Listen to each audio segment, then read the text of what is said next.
Hello friends, मैं भूपेश लोहिया। आप देख रहे हैं मेरे यूट्यूब चैनल एम आई राइट। पिछले वीडियो के अंदर है ना, मैंने आपको परसेंटेज के बहुत ही अच्छे अच्छे क्वेश्चंस करवाए थे। साथ ही मैंने आपको ये भी बताया था कि ए बी फॉर्मूला किस तरह से इस्तेमाल करना है। और मैंने आपको बताया था कि घर के अंदर कोई वस्तु, कोई चीज़ ख़त्म हो गई है, उसके प्राइस में ऊपर नीचे आ जाए तो उसके डिफरेंस के हिसाब से मैंने आपको बताया था खपत, खपत के बाद में खर्च, खर्च के साथ में इनकम, इनको किस तरह से रिलेट करना है। ऐसे मैंने एक टिकट वाला एक क्वेश्चन करवाया था, उसको भी मैंने समझाया था कि किस तरह से उसको रिलेट करना है।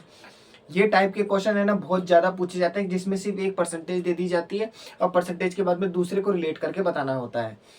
क्योंकि कल मैंने है ना एक क्वेश्चन करवाया था जिसका आंसर मुझे जहाँ तक याद है 39,000 को समथिंग आया था, जिसमें मैंने आपको कहा था कि मैं इसको 2 ट्रिक से और करवाऊंगा। बीच में वीडियो स्टॉप हो गई थी, उसके लिए माफ़ी चाहूँगा। तो मैं उसको आप कंटिन्यू करूँगा। उस क्वेश्चन के अंदर कुछ भी नहीं था। क्वेश्चन कुछ इस टाइप का था कि समथिंग 30,000 रुपये थे। 30,000 रुपये है ना, मतलब 30,000 रुपये का कोई मकान था। वो 30,000 रुपये का मकान है ना, हर साल 10% की दर से बढ़ रहा है। और 3 साल, शायद 1 मिनट में देख लेता हूँ, हाँ 3 साल था कि 3 साल के बाद में है ना, मतलब उसकी है ना मकान की है ना, मतलब दर कितनी हो जाएगी, यानी वो मकान कितने रुपए का हो जाएगा। क्योंकि हर साल 10-10% बढ़ रहे हैं, हर साल बढ़ रहा है। सीधा ये नहीं बोला गया है कि 3 साल के लिए 10% है ना, मतलब लगातार ही चल रहा है, नहीं। क्योंकि समय पीरियड जो बोला गया ना, वो बोला गया 1 साल के बाद में 10% की किस्त खत्म हो जाएगी, मतलब 10% की रेट खत्म हो जाएगी। फिर 10% अलग से लगेगी, किस पे? 10 साल के बाद वाले पर। मतलब 10 साल का मतलब ऐसे, सॉरी मैं 10 साल बोल दिया मैंने, मतलब 10% की जो दर है ना, वो है ना 1 साल के बाद में है ना, पहले साल के अकॉर्डिंग के हिसाब से लगेगी दूसरे साल पे, फिर दूसरे साल के अकॉर्डिंग तीसरे साल पे लगेगी। ऐसा नहीं है कि मैंने सीधा बोल दिया कि जैसे मेरे पास 100 रुपए है, मैंने बोल दिया कि मेरे को 3 साल के बाद में है ना, आप 10% की ब्याज के हिसाब से पैसा देना। तो 10% के ब्याज के हिसाब से अगर 3 साल का पैसा निकाला जाए तो 3 साल के अंदर क्या मैं 10% यानी 110 रुपये दूंगा? नहीं, इस तरह से क्वेश्चन नहीं बना हुआ है, ठीक है ना। इस क्वेश्चन को बस यही चीज को समझना था, ठीक है ना। तो मैं क्वेश्चन को वापस से एक बार आपको दिखा देता हूँ, रिवाइंड करा देता हूँ। देखो क्वेश्चन क्या था। क्वेश्चन था अपने पास में कि किसी मकान का वर्तमान मूल्य 30,000 रुपये है, प्रतिवर्ष प्रतिवर्ष यानी हर साल 10% की वृद्धि हो जाती है। तो बताओ कि 3 साल के बाद में इस मकान का मूल्य क्या होगा। तो सीधी सी बात है, हर साल 10% बढ़ रहे हैं, तो हर साल बढ़ रहे हैं, तो इसका मतलब ये हो गया कि शुरुआत के अंदर कोई चीज जो खरीदी की थी 100 रुपए की थी, है ना। तो 100 रुपए के बाद में इसमें 10% जोड़ा गया, प्लस 10%। तो 10% जैसे जुड़ेगा तो ये 110 रुपए की हो गई। फिर 110 रुपए के बाद में ये तो चीज अब खत्म ही हो चुकी है। अब उसके बाद में है ना, वापस से 10% और जोड़ा गया, तो 110 का 10% निकाला जाएगा। तो एक जीरो से एक जीरो कट गया, तो कितने? 11 रुपए, यानी 121 रुपए की चीज हो गई, ठीक है। फिर बाद में 10% और जोड़ा जाएगा अगले साल, तो प्लस 10% हो गया। तो इस बार 121 का 10% निकाला जाएगा। तो 121 का 10% कितना होगा? एक जीरो से एक जीरो कैंसिल आउट हो गया, बचेंगे नीचे 10, तो 121 और एक ही अपने पास में जीरो आ गया। तो इनडायरेक्टली इसका जो आंसर आएगा वो थोड़ा पॉइंटों के अंदर आएगा, 133 पॉइंट कुछ करके आएगा आंसर, ठीक है ना। तो इनडायरेक्टली अपन को एक चीज पता चल गई है कि चीज, रकम परसेंटेज के हिसाब से बढ़ती जाती है, ठीक है ना। मैंने आपको ये वाला मेथड, एक ये वाला मेथड तो मैंने आपको शायद 1 लाख रुपए कुछ करके समझा दिया था। अब मैं ना ये वाला जो क्वेश्चन है इसको 2 मेथड से और करवाऊंगा। ये समझना बहुत ज्यादा जरूरी है।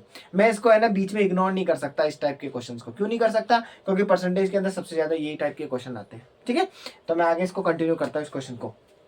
तो देखो क्वेश्चन के अंदर पहले क्या क्या चीजें थी वो मैं पहले लिख लेता हूँ, है ना। मकान की जो रकम है, ये क्वेश्चन नंबर था अपने पास में 24वां, ये 24वां नंबर का क्वेश्चन है। मकान की कीमत जो है, ये मेरे को बस ये लिख इसलिए रहा हूँ मैं, ये इतने मकान की कीमत, ये सब चीजें, जिससे मैं आपको समझा सकूं। क्योंकि मैं अभी आपको सिर्फ है ना क्वेश्चन बाय क्वेश्चन मैं आपको करवा रहा हूँ, इसलिए मेरे को समझाने के लिए लिखना आ रहा है। 60 सेकंड के अंदर ये क्वेश्चन सोल्व करने हैं। और कैसे करना है? सिर्फ रकम निकली, परसेंटेज लिखना, सीधी वैल्यू निकालनी, बात खत्म। इस टाइप से करना होता है, ठीक है। तो मकान की कीमत अपने पास में दे रखा है 30,000 रुपये, है ना। और वो साफ साफ बोल रहा है हर साल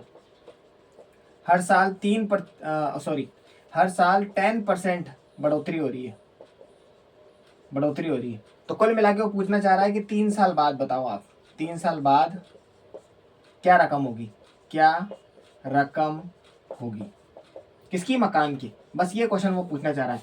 इसके अंदर अपनी लैंग्वेज में लिखा हुआ था, मैंने अपनी लैंग्वेज में बात रख दी है, बस ये बोला है। तो देखो पहला तरीका मैंने आपको बता ही दिया था, और अभी भी वापस से मैंने बताया 100 रुपए से 110, 110 से 121, तो वो तरीका तो बता ही दिया। अब दूसरा तरीका कौन सा इस्तेमाल करना है, मैंने आपको है ना पिछले क्वेश्चन के अंदर बहुत अच्छे ढंग से मैंने बताया था। क्या बताया था? कि खपत निकालनी हो, खर्च दे रखा हो, वेतन दे रखा हो, तो उसको किस तरह से निकालते हैं। एक है ना सीधी लाइन के अंदर पेयर बना लेते, फर्स्ट और सेकंड लिखते हैं, 100% एक तरफ करते, कितना कम ज्यादा उसके सेकंड साइड पे लिखते हैं। तो वही चीज अपन इसमें इस्तेमाल करेंगे। देखो वो साफ खुद बोल रहा है कि हर साल में 10% की बढ़ोतरी हो रही है।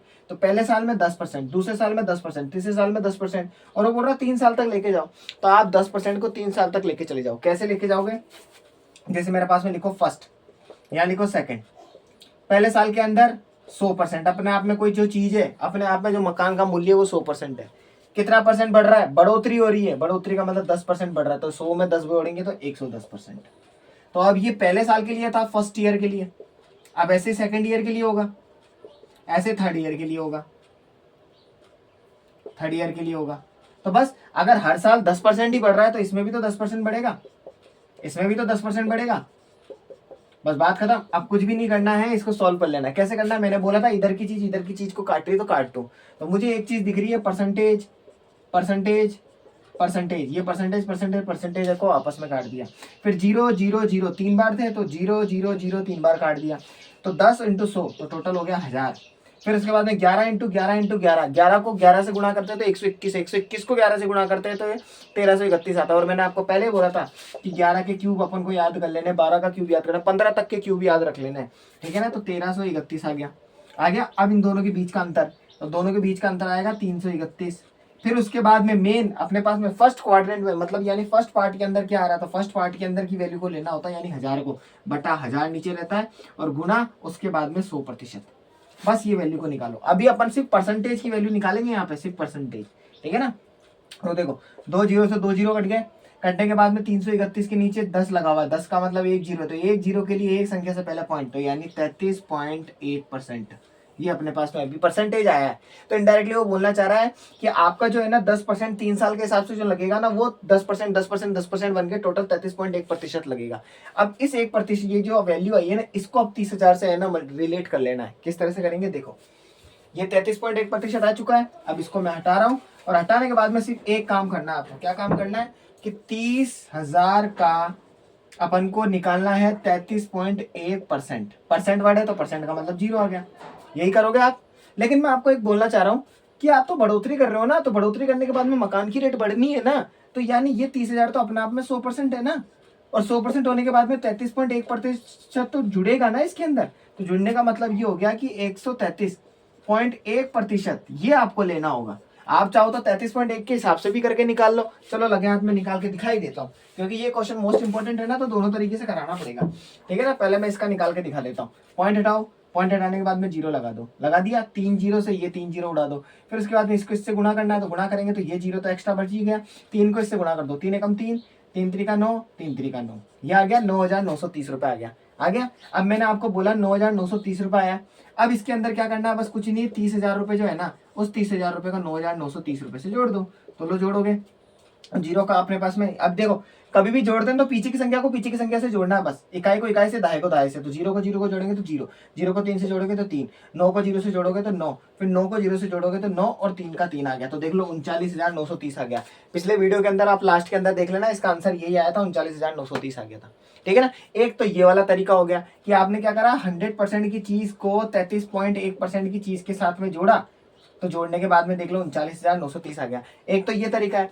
एक और इसी के अंदर सॉल्व करने का तरीका बता रहा हूँ, वो दूसरा मेथड नहीं, इसी को सॉल्व करने का एक और तरीका बता रहा हूँ आपसे। जब है ना 100% से ऊपर की चीज पूछी जा रही है, तो आप इतना क्यों कर रहे हो जोड़ बाकी? सीधा आप क्या करो, इसको हटाओ, इनको हटा के यहाँ पे जो ये आपने लिखा है ना, ये 33.1, इसको 133 यानी 133.1 करो ना, क्योंकि 100% में 33 जोड़ेंगे तो 33.1 ही तो आएगा। तो बस इसको अब ये कर लो सॉल्व। वही पॉइंट हटाया, पॉइंट हटाने के बाद में नीचे 1000 लग गया, 3 जीरो से 3 जीरो कट गए। अब 30 को इससे गुणा करना है, तो यानी 30 को गुणा करना है 133, यानी 133 क्या, 1331 से मल्टीप्लाई करना है, कर दो। ये 0 एक्स्ट्रा है तो 0 लगा दो। फिर 3 को गुणा करो, 3 त्रिका, ओ सॉरी 3 एकम 3, 3 त्रिका 9, फिर 3 त्रिका 9, 3 एकम 3, तो देख लो 39,930 ऐसे भी आ गया। वो आपके ऊपर है, आप किस तरह से करना चाह रहे हो, ठीक है। ये था अपने पास में दूसरा मेथड। फर्स्ट मेथड 100, 110, 121 वाला।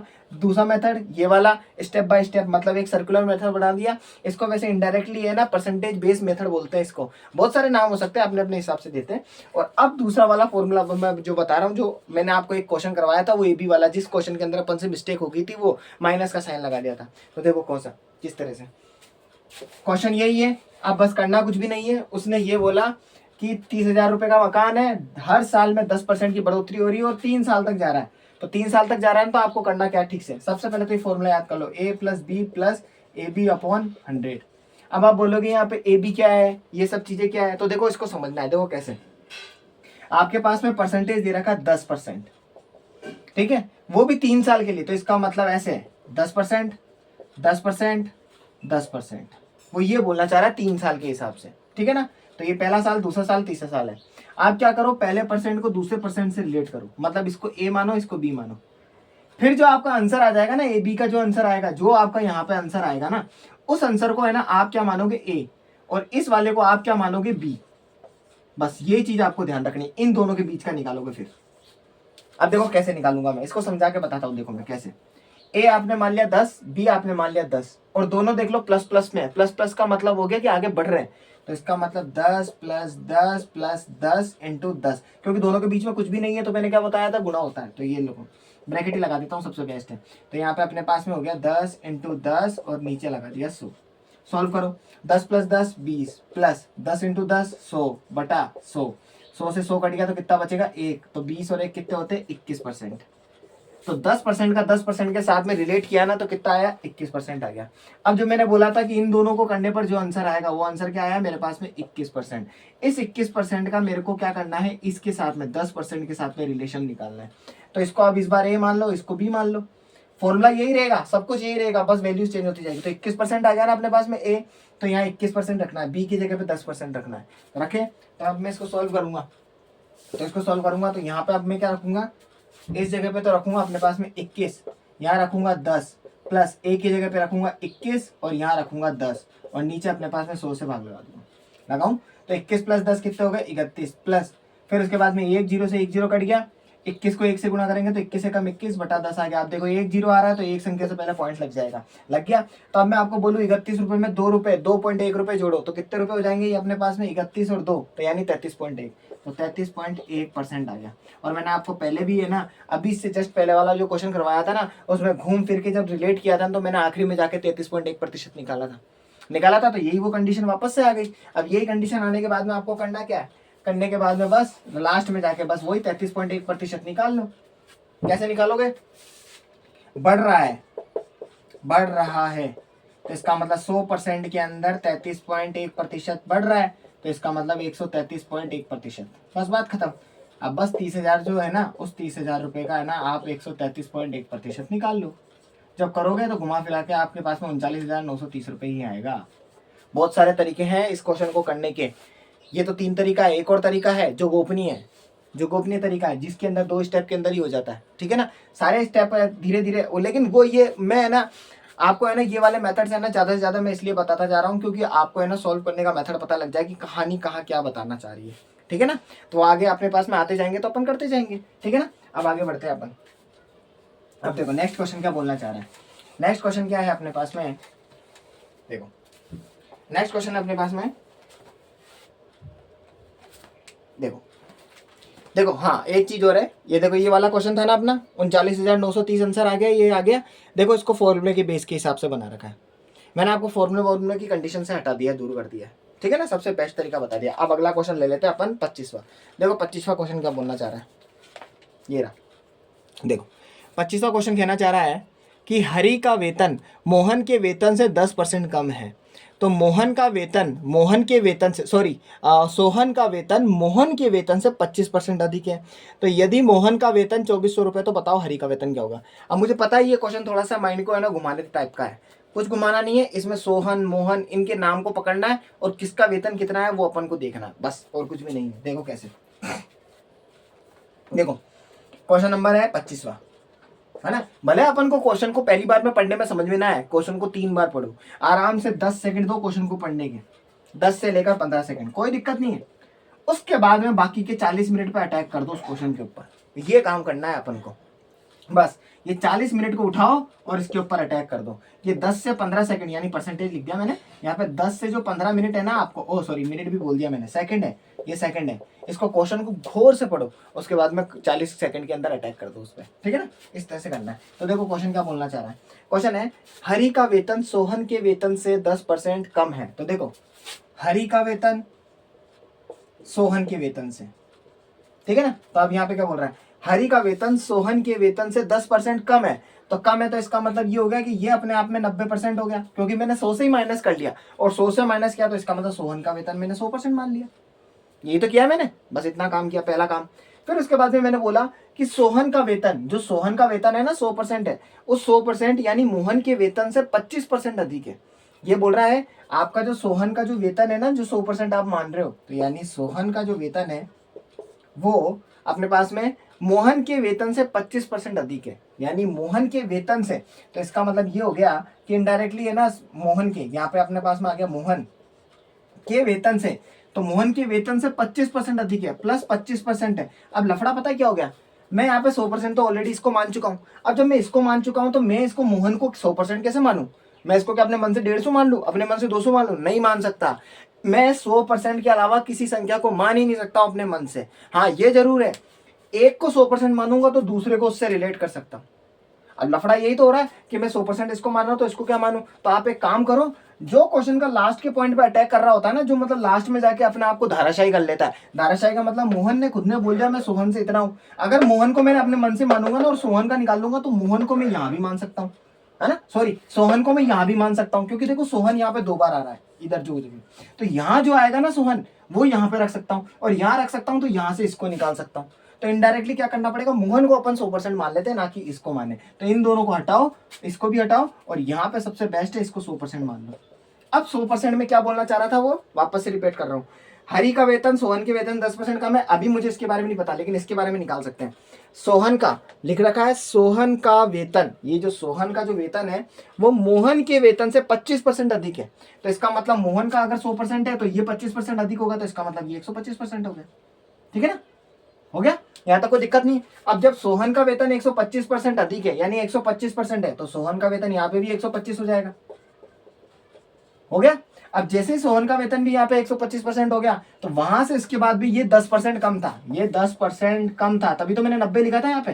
तो कुल मिला के आपको क्या करना है, 125 का कुल मिला के आपको क्या निकालना है, 10% कम निकालना है। तो 10% कम कैसे होगा, मतलब अपने पास में 10% कम कर दो, तो इसका मतलब इसका 90% निकालना है। ठीक है, तो 125 का 90% निकाल लो। क्यों? क्योंकि मैंने 10 कम कर दिया ना, तो इसका मतलब 90% हो जाएगा। आप काटा पीटी कर लो, ये 25 के पारे में 5 बार में, ये 4 बार में, और उसके बाद में ये 2 के पारे से कटेगा 45 बार में, ये कटेगा 2 बार के अंदर। और कुछ कट रहा है कि नहीं कट रहा? अब 45 को 5 से गुना कर लो, 5 हम 25, 25 का 2 और 4 पंजे 20, 20 और 2 कितने हो गए अपने पास में 22 हो गए, 225 हो गए। अब 225 के अंदर 2 का भाग लगा दो, इसको जब काटा पीटी करोगे तो ये 22 कटेगा 11 बार में, 5 जाएगा अपने पास में 2.5, तो 112.5 आ गया। तो यहाँ पे अपने पास में जो आया है 112.5% आया है।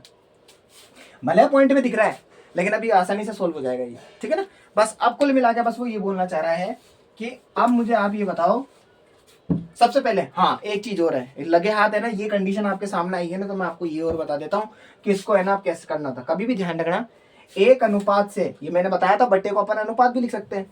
कभी भी ऐसी परिस्थिति आ जाए 1 अनुपात के बाद में दूसरा अनुपात दे रखा हो और एक बंदे के बारे में डबल बार बात की हो, हरि का सोहन से करा, फिर सोहन का मोहन से करा, ऐसी परिस्थिति में आपको फंसा देना, तो आप क्या करो, पहले तीनों के नाम लिख लो। लेकिन तीनों के नाम लिखने कैसे हैं, हरि को यहाँ पे रख रहे हो, मोहन को यहाँ रख रहे हो, तो ध्यान रखना जिस बंदे के बारे में 2 बार बात हो रही होगी ना अलग अलग जगह पे, उस बंदे को बीच में रखना है। कैसे रखना है, देखो हरि है, हरि को यहाँ रखो, रख दिया, अपने पास में डबल बिंदी लगा दो, यानी अनुपात लगा दो, लगा दिया, लगा दिया। हाँ, उसके बाद में सोहन है, सोहन देखो यहाँ भी है, सोहन यहाँ पे भी, तो सोहन को बीच में रखो, फिर बिंदी लगा दो, यानी अनुपात लगा दो, फिर उसके बाद में मोहन रख लो।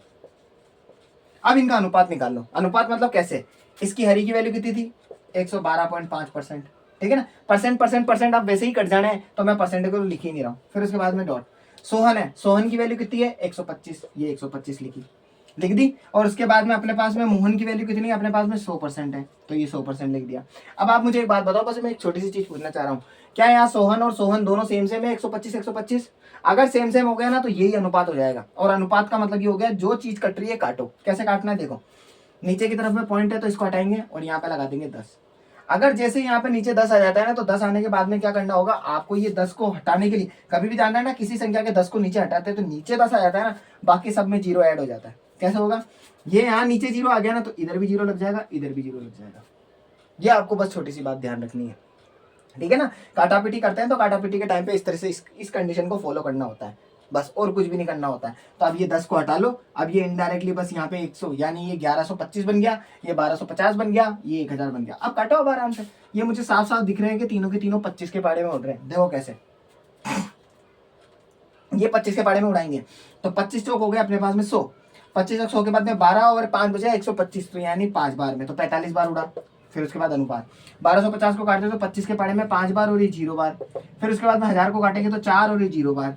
फिर मुझे दिख रहे हैं 5 के पाड़े में जा रहे हैं, तो 5 के पाड़े में जा रहा है 9 बार, ये 5 के पाड़े में जा रहा है 10 बार, ये 5 के पाड़े में जा रहा है 8 बार। अब क्या ये तीनों किसी पाड़े से कट सकते हैं क्या? 9, 8 और 10 नहीं कट सकते हैं ना, तो अनुपात बस यही हो जाएंगे इन तीनों के। ये पहला काम तो ये हो गया। अब क्वेश्चन के अंदर उसने लास्ट में बोला कि उसने आखिरी में एक बात बोली कि यदि मोहन का वेतन 2400 रुपये हो तो बताओ हरि का वेतन कितना होगा। मोहन पूछ रहा है ना कि सोहन, तो मोहन कहाँ है, ये रहा मोहन। इस मोहन का वेतन कितना दे रखा है 2400, यानी यहाँ पे 2400 रुपये वेतन दे रखा है। तो वो बोल रहा है कि अपन बताओ कि हरि का वेतन कितना होगा। हरि कहाँ पे, ये रहा, इस हरि का वेतन पूछना चाह रहा है एक्स। इसका कोई लेना देना नहीं है अभी 2 मिनट के लिए, क्यों? क्योंकि ये इसका वेतन देके इसका वेतन पूछ रहा है। तो भैया अगर ऐसी परिस्थिति आ जाती है क्वेश्चन के अंदर तो अपन को किस तरह से सोल्व करना होता है। पहले आप अनुपात देख लो, हरि का 9, सोहन का 10, मोहन का 8। मैं इसको ऊपर लिख रहा हूँ, इसको मिटा के इसको ऊपर लिख रहा हूँ, ठीक है ना। देखो इसको हटाया, इसको हटाने के बाद में मैंने ऊपर लिखा अपने पास में हरि के लिए H लिख रहा हूँ, ठीक है। फिर उसके बाद अनुपात, सोहन के लिए S लिख रहा हूँ और मोहन के लिए M लिख रहा हूँ। इनके अनुपात 9, फिर उसके बाद में 10 और ये 8। ये हो गया। जहां पे अपने पास में मोहन का दे रखा अपने पास में 2400 रुपये, ठीक है। और यहाँ पे अपन को इसको फाइंड करना है, बस बात खत्म। अब थोड़ी स्पीड बढ़ाते हैं और कैसे सॉल्व करना है, ठीक है, देखते जाओ। सबसे पहले मोहन का अनुपात 8 है, 8 का कितना दे रखा है 2400, तो आपको पहला काम क्या करना है, यानी इनडायरेक्टली 8 अनुपात है, 8 अनुपात वर्ड लिख रहा हूँ, 8 अनुपात है, 8 अनुपात का मान दे रखा है 2400 रुपये। ये एक तरह से ऐसे समझ लो अनुपात नहीं, ये 8% है। मैं कह रहा हूँ आपको 8% समझ लो। और मैंने आपको बताया था कि परसेंटेज, जब कोई परसेंटेज किसी वैल्यू के बराबर हो जाती है तो क्या करते हैं, वैल्यू को रखते हैं ऊपर बटा, फिर उसके बाद में परसेंटेज को रखते हैं नीचे और गुणा लगा देते हैं, 100 कर देते हैं। यही काम करते हैं, यही काम करते हैं। तो अपन ये वाला काम यहीं पे करेंगे सेम टू सेम। तो मैं बस इसको हटाऊंगा और ये इंटू 100 कर दूंगा। तो जैसे मैं इसको 100 करूंगा तो 8 के पाड़े में 8 दिया 24 होता है, डबल 0 बचे हुए तो ये लगा दिया। और 300 को जब मैं 100 से गुणा करूंगा तो देख लो 1 2 3 4 0 आ रहा है, तो इसका मतलब 30,000। तो इसका मतलब 30,000 रुपए। 100 था, 100 का मतलब ये था टोटल, 100 का मतलब ये था टोटल। तो 100% है। अब मैं तो यहाँ पे परसेंट के हिसाब से निकाला, मेरे मन निकाला, लेकिन आप ध्यान रखना अब यहीं पे हमने है ना क्वेश्चन के अंदर है ना एक चीज गलत करा है। क्या गलत करा है? अब मैं आपको ये 3 चीजें बात बताऊंगा जो अपन को एक एक चीज को समझना है। उस वक्त मैं परसेंटेज को निकाल रहा था इसलिए 100 से गुणा किया था, ठीक है। उस वक्त मैं परसेंटेज को निकाल रहा था इसलिए मैंने 100 से गुणा किया था। यहाँ पे तो अनुपात में है ना, तो 100 से थोड़ा ना गुणा होगा, 100 से नहीं गुणा होगा। तो ये पहली कंडीशन अपन को फॉलो नहीं करनी है। मैं आपको क्या गलतियां आपसे हो सकती है वो मैं आपको बता रहा हूँ।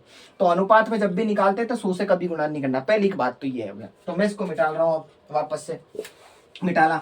गलतियां जो हो सकती है वो बता रहा हूँ। उसके बाद में फिर 2400 को तो लिख ही रहे, 8 को नीचे लिख ही रहे, तो फिर यहाँ पे कौन सी संख्या लिखे, ये चीज अपन को समझनी है। तो आप कभी भी ध्यान रखना, अनुपात के अंदर जो संख्या लिखी हुई होती है ना, तो अनुपात के अंदर है ना जो मान अपने पास में लिखे हुए होते हैं ना, उन्हीं मान का योग लिखना होता है, या फिर जो चीज पूछी गई है ना वो लिखना होता है। दिया क्या था, 2400 का मान था 8, 2400 का मान लिख दिया आपने 8। आपसे पूछा क्या है, हरि का अनुपात कितना है 9, तो आपको बस यहाँ 9 रख देना है, बात खत्म, बस सोल्व हो जाएगा, आंसर आ जाएगा। तो देखो 8 के पाड़े से इसको काटेंगे तो 3 बार में और ये 0 लग गया, तो 300 का अब 9 से गुणा करना है, तो 300 गुणा 9, तो बस सॉल्व कर लो। 9 तिया कितने हो गए अपने पास में 27, तो ये 27 और ये डबल 0, तो 2700 रुपये हरि के हो गए। अब आप ऐसे बोलोगे सोहन का भी बता दो लगे हाथ, लो बता देते हैं ना अपन सोहन का भी। सोहन में कुछ भी नहीं करना, 2400 का ये 8 लिखा, सोहन का कितना है 10 है, तो 10 से गुणा करो, जिसको निकालना है उसके गुणा में लिख दो। फिर 8 से इसको काटेंगे तो 312 में, और इसको इससे गुणा करेंगे तो 3000 रुपए। अब आप बोलोगे टोटल ही बता दो किसके पास में कितने कितने रुपए, ओ सॉरी टोटल है ना, कितना अमाउंट था जो तीनों में बटा, तो आप बोल दोगे ना 2400, 2700, 3000, तीनों को जोड़ लो, तीनों को जोड़ने के बाद में टोटल अमाउंट पता लग जाएगा। ठीक है ना। तो इनडायरेक्टली बस अपने पास में जो आंसर निकालना था वो था अपने पास में हरी का कितना था अपने पास में 2700 रुपए, ये अपने पास में आंसर आ गया। ठीक है ना। तो मैं आपको दिखा देता हूँ, ये देखो अपने पास में आंसर निकाला अपन ने, और आंसर निकालने के बाद में ये सब सॉल्व किया और आंसर आया अपने पास में 2700 रुपए। ठीक है। मैंने आपको सोहन का भी निकाल के दिखा दिया, सोहन के पैसे कितने आ गए 3000 रुपए, बाकी मोहन के पैसे तो 2400 रुपए दे रखे थे। ये क्वेश्चन को इस तरह से रिलेट करना था। देखो इस क्वेश्चन के अंदर मेन जो चीज थी ना वो शुरुआत की 2 लाइनें थी, इसका इतना परसेंट कम, इसका इतना परसेंट अधिक, ये था इस क्वेश्चन के अंदर। बाकी इस क्वेश्चन में कुछ भी नहीं था समझने की बेसिस पर। ठीक है। अब आगे चलते हैं, ऐसे टाइप के क्वेश्चन बनते रहेंगे, थोड़ी थोड़ी लैंग्वेज कठिन होती जाएगी बस। ठीक है। देखो नेक्स्ट क्वेश्चन क्या बोलना चाह रहा है। नेक्स्ट क्वेश्चन ये कह रहा है कि वो ये खर्चा टाइप में और उस टाइप का क्वेश्चन आया है, वापस से देखो। देखो क्वेश्चन क्या बोलना चाह रहा है कि अंकित अपनी आय का 20% खर्च करता है। देखो अब इस क्वेश्चन को थोड़ा समझना है। मेरे पास में अपनी आय है वो कितनी है 100% है। अब 100% को देख लो मैं कहाँ कहाँ पे खर्च करूंगा, कहाँ कहाँ पे बचाऊंगा, ये चीज को समझना है। जरूरी नहीं है कि खर्च का मतलब ये हो गया कि कोई चीज जाके खरीद दी, नहीं। खर्च का मतलब ये हो सकता है कि मैंने किसी चीज के ऊपर पैसा खर्च किया है, अब वो किसी भी तरह से हो सकता है। ठीक है ना।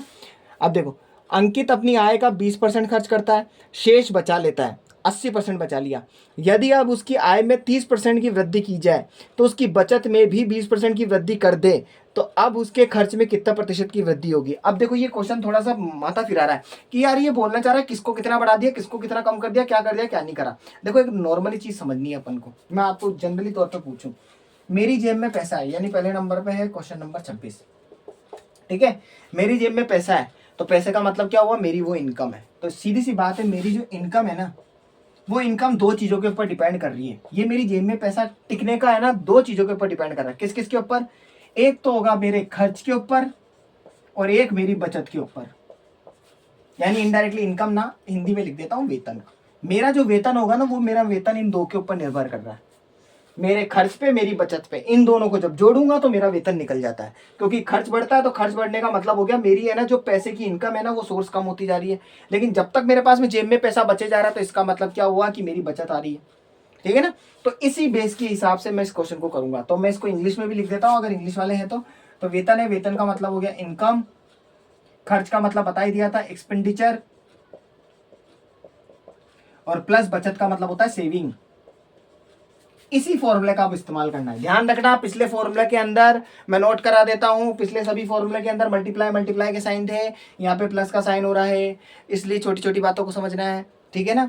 चलो अब इसको यूज करना है। देखो कैसे, अंकित अपनी आय का 20% खर्च करता है। सीधी सी बात है, अंकित की कोई आय होगी, कुछ भी होगा, होगी तो अपने आप में 100%, तो इसका मतलब इनकम अपने आप में 100% होगी बराबर।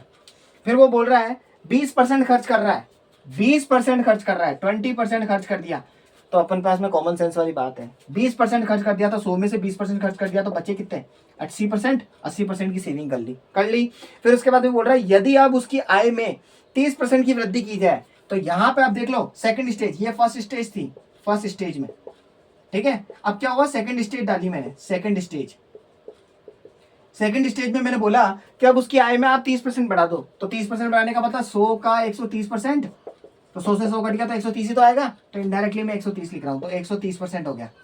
जैसे ही मैंने उसकी आय को 130% किया ना इनकम को, तो फट देने से क्या हुआ कि उसकी बचत में 20% की वृद्धि कर दें। उसकी जो बचत थी ना उसमें 20% की वृद्धि कर दें। अब यहाँ पे है ना 20% का, इसका मतलब ये हो गया कि आपके पास में दे रखा 80, पहले 80 की बचत थी, अब वो बोल रहा है 20% और बढ़ा दो। वृद्धि का मतलब होता है बढ़ा देना, तो बढ़ाने का मतलब ऐसा नहीं होता प्लस 20% जोड़ दूं, ये जोड़ के फिर 100% लिख दूं, गलत। ऐसे नहीं करना, ऐसे नहीं करना है। पहले 80% थी, उस 80% के अंदर 20% जोड़े गए हैं, ये चीज आएगी, ये चीज समझनी है अपन को। तो इसका मतलब 80 का 120% निकालना, क्योंकि 20% जोड़े, तो इसका मतलब 80 का 120%।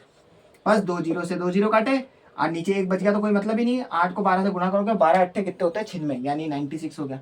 तो बस कुल मिला के अपने पास में जो अपनी जो सेविंग थी ना वो 80% से होके कितने पे होगी, 96% पे आ गई। अब मैं आपसे एक बेसिक सा क्वेश्चन पूछूं, 130 रुपए कमा रहे हो, 96 रुपए खर्च कर, ओ सॉरी 96 रुपए बचा रहे हो, खर्च कितने किए, तो आप क्या बोलोगे, इसमें से इसको माइनस कर दो, यही लॉजिक लगाओगे ना। तो बस यही लॉजिक लगा दो। यहाँ से बचेंगे 4 रुपए, इधर से बचेंगे अपने पास में 30 रुपए, तो 30 और 4 कितने हो गए, 34, यानी मैंने 34 रुपए खर्च कर दिए, यही होगा। अब बस वो क्वेश्चन ये पूछेगा कि उसके खर्च में कितने प्रतिशत की वृद्धि हुई। अब आप यहाँ खुद देखो, 20 रुपए खर्च करता था, वृद्धि हो गई है यहाँ पे सीधा 34 तक, तो इसका मतलब कितने का गैप हुआ, तो यानी 20 से 30 34 के बीच में मेरे पास में 14% की वृद्धि हो गई, प्लस में 14% की वृद्धि करी करी और करने के बाद में किस पे वृद्धि हुई है, 20% पे वृद्धि हुई है, 34 पे हुई है भैया, 20 से तो 34 पे आया ना वो, तो इसका मतलब 20 पे हुई है। तो जिस पे हुई होती है, जिसके द्वारा आगे की चीज बढ़ी जाती है, उसी को नीचे लिया जाता है। तो 20 और फिर उसके बाद परसेंटेज में निकाल रहे थे 100। बस अब इसको सोल्व कर लो। तो अब यहाँ पे देखो, यहाँ भी परसेंट था तो परसेंट से परसेंट घट गया, तो अब अपने पास में परसेंट को परसेंट से हटा देता हूँ। अब इसको सॉल्व कर लो, कैसे करेंगे, वही 20 के पाड़े के अंदर 20 से कम 20 के पाड़े के अंदर 5 बार, तो अपने पास में नीचे एक बचा, तो एक का तो कोई मान ही नहीं है। 14 को 5 से गुणा करो तो 14 पंजे कितने होते हैं, 70%, यानी 70%, यानी इनडायरेक्टली अपन बता सकते हैं कि आपके जो खर्च में है ना, उसके खर्च के अंदर है ना 70% की बढ़ोतरी हुई है। बढ़ोतरी यानी प्लस में मान आया तो इसका मतलब प्लस में, प्लस का मतलब वृद्धि हुई है, और अगर माइनस में मान आता तो मतलब घटा हुआ है, यानी कमी हुई है। ठीक है ना, ये क्वेश्चन इस टाइप का था। सबसे बेस्ट तरीका मैंने आपको बताया इसको करवाने का, सबसे बेस्टेस्ट। और अब आप यहाँ इस क्वेश्चन को देखो, मैंने जैसा करवाया, और अब इस किताब का मेथड देखो। किताब के मेथड के अंदर देखो, पहले समझा रखा है, फिर यहाँ पे देखो किस तरह से सॉल्व कर रखा है। ठीक है, इसको देखो किस तरह से, और मैंने यहाँ पे जो करवाया ये देखो किस तरह, किस कंडीशन में समझाया, सबसे बेस्टेस्ट तरीके से मैंने आपको समझा दिया। ठीक है, अब एक एग्जाम्पल का एक और क्वेश्चन बाकी रह रहा है, फिर उसके बाद में हम लगाएंगे एक्सरसाइज, और एक्सरसाइज में है ना थोड़ा बूस्ट बनेंगे। बूस्ट बने का मतलब ये हो गया, थोड़ी स्पीड से भागेंगे अपन। ठीक है, ये लास्ट वाला जो क्वेश्चन है, ये लास्ट क्वेश्चन को और मैं करवा देता हूं आपको। अगला क्वेश्चन क्या बोलना चाह रहा है, क्वेश्चन नंबर है अपने पास में है, क्वेश्चन नंबर है अपने पास 27, जो लास्ट क्वेश्चन है एग्जाम्पल का। ठीक है ना, ये क्या बोल रहा है, ये बोल रहा है एक बाजार सर्वेक्षण में 20% लोग ने उत्पाद ए चुना, ठीक है, जबकि 60% लोगों ने उत्पाद बी चुना।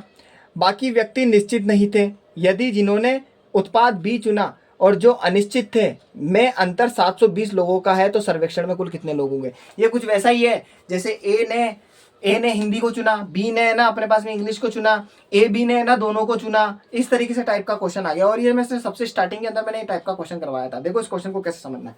देखो बोल रहा है एक बाजार सर्वेक्षण में, एक बाजार हुआ, उस बाजार के अंदर सर्वे हुआ, तो बाजार सर्वे में 20% लोगों ने उत्पाद ए चुना, तो यानी ए ने 20% चुना। ठीक है ना, उसके बाद में जबकि 60% लोगों ने उत्पाद बी चुना, तो यानी 60%, यानी बी लोगों ने ना 60% लोगों को चुना। ठीक है, मतलब उत्पाद को चुना, 60% उत्पाद को चुना बी लोगों ने। फिर उसके बाद में चुना बाकी व्यक्ति निश्चित नहीं थे। अब सीधी सी बात है, ए ने 20% को चुना, यानी इनडायरेक्टली बोल रहा है कि ए उत्पाद, ये उत्पाद है, उत्पाद का मतलब है कोई चीज है, वस्तु है, ये सब वस्तुएं हैं। ठीक है ना, ये वस्तु है, तो है ना 20% लोगों ने ए वस्तु को चुना, 60% लोगों ने बी को चुना, इस तरह से चुन लिया। तो इसका मतलब 100% अपने आप में कोई जो चीज है, उस 100% के अंदर 20% 60%, तो अब इनडायरेक्टली 60 और 20 मिला के कितने हो गए, 80। तो प्लस अपने पास में जो 20% जो चीज है ना, उस 20% की चीज को बाकी व्यक्ति निश्चित ही नहीं थे। अब बाकी जो व्यक्ति थे ना, जो साइड में बैठे हुए थे, वो 20% को डिसाइड ही नहीं कर पा रहे थे कि मैं इसको चुनूं या इसको चुनूं, इस तरीके से। ठीक है ना, ये लोग हैं, ये लोग डिसाइड नहीं कर पा रहे थे इन दोनों में से किसको चुने, तो ये लोग हो गया अपने पास में 20% लोग हो गए जो है ना डिसाइड ही नहीं कर पा रहे कि मैं इस दोनों में से किसको चुनूं।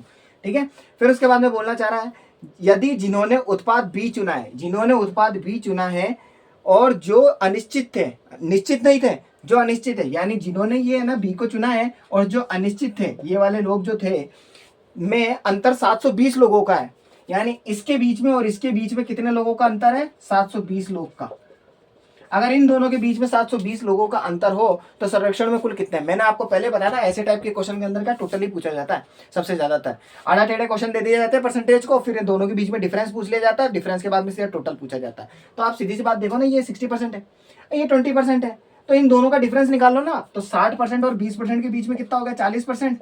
तो इनडायरेक्टली 40% है ना 720 के बराबर हो गया ना। जब इन दोनों का अंतर 40% है तो इन दोनों का अंतर 720 लोग दे रखा है ना।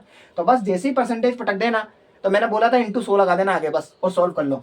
वैल्यू को ऊपर रखना है, परसेंटेज को नीचे रखना है और गुना 100 लगा देना, बात ही खत्म। अब तो टोटल अपने पास में मेंबर पता लग जाएगा, टोटल मेंबर। बस सॉल्व कर लो। 0 से 0 को काट लो, 0 से 0 काटने के बाद में 4 के पाड़े में आप चाहो तो इसको काट लो या इसको काट लो। मैं इसको काट रहा हूँ, तो 4 एकम 4 आ गया, फिर 3 और 2 बचेंगे 32, तो यानी 8 बार में कट गया। तो 8 बार के अंदर तो 18 को 100 से गुना करोगे तो इनडायरेक्टली अपने पास में 1800 मेंबर्स आ जाएंगे। बस हो गया क्वेश्चन। क्वेश्चन को समझने का तरीका देखना है बस, किस तरह से क्या करना है क्या नहीं करना है। तो अपने पास में इनडायरेक्टली जो आंसर आएगा ना वो देख लो, अपने पास में 1800 मेंबर्स आ चुका है। ये 1800 मेंबर, ठीक है। तो यहाँ तक अपन ने जो क्वेश्चन किए हैं वो सारे परसेंटेज के एग्जांपल कर लिए रामनिवास पथुरिया की किताब के, और बहुत बढ़िया तरीके से समझे हैं। और जहाँ तक मुझे पता है मैंने बहुत बढ़िया तरीके से इनको समझाने की पूरी कोशिश करी है, ठीक है। अब अपने नेक्स्ट वीडियो के अंदर अपन एक्सरसाइज से स्टार्ट करेंगे, ठीक है। और अगर आपको मेरा पढ़ाने का तरीका, मेरा कंटेंट ये सब पसंद आ रहा है तो प्लीज़ आप लाइक शेयर और सब्सक्राइब कीजिए, ठीक है। मैं जितना हो सकेगा बहुत बढ़िया से बढ़िया ट्रिक के साथ में आपके पास में हाजिर हो जाऊंगा, ठीक है। तो आप मिलेंगे अपने नेक्स्ट वीडियो के अंदर, तब तक के लिए बाय।